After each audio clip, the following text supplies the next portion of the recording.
Hi hello అండి అందరూ ఎలా ఉన్నారు? నేనైతే చాలా చాలా బాగున్నాను. వెల్కమ్ టు జున్ను స్మార్ట్ థాట్స్.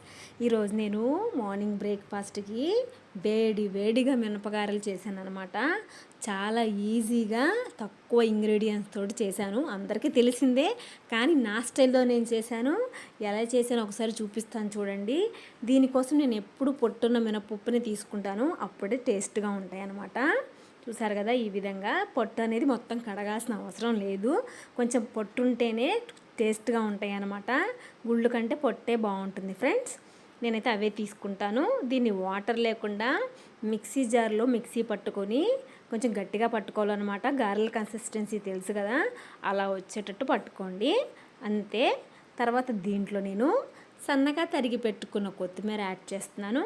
ఒక 3 రెమ్మల వరకు కరివేపాకు, అలానే 2 ఆనియన్స్ని సన్నగా తరిగి పెట్టుకున్నాను అనమాట. 2 పచ్చిమిర్చి కూడా అలాగే సన్నగా తరిగి పెట్టుకొని, అలానే ఒక స్పూన్ జీలకర్ర, అలానే రుచికి సరిపడా సాల్ట్ వేసుకుంటున్నాను.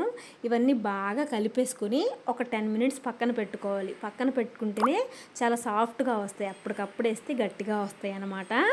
అలానే ఇప్పుడు ఆయిల్ హీట్ ఎక్కింది. దీంట్లో నేను ఒక్కొక్కటిగా గారె అనేది వేస్తున్నాను. మనం లో ఫ్లేమ్లో పెట్టుకోవద్దు. లో ఫ్లేమ్లో పెట్టుకున్నామంటే గారెలు అనేవి ఎక్కువ ఆయిల్ని పీలుస్తాయి అన్నమాట. అలానే హై ఫ్లేమ్లో కూడా పెట్టుకోవద్దు. మీడియం ఫ్లేమ్లోనే వీటిని ఫ్రై చేసుకుంటే చక్కగా అటు ఇటు గోల్డెన్ కలర్లో కాలిపోతే చాలా చాలా బాగుంటాయి. చాలా చాలా టేస్టీగా ఉంటాయి అన్నమాట. చూసారు కదా, దీంట్లో మనం అల్లం యాడ్ చేసుకోవచ్చు, పుదీనా యాడ్ చేసుకోవచ్చు. నేనైతే ఇవన్నీ యాడ్ చేయకుండా సింపుల్గా మీకు చూపిస్తున్నాను నేను ఏ వేలో చేస్తున్నాను. Please subscribe me friends. Thank you.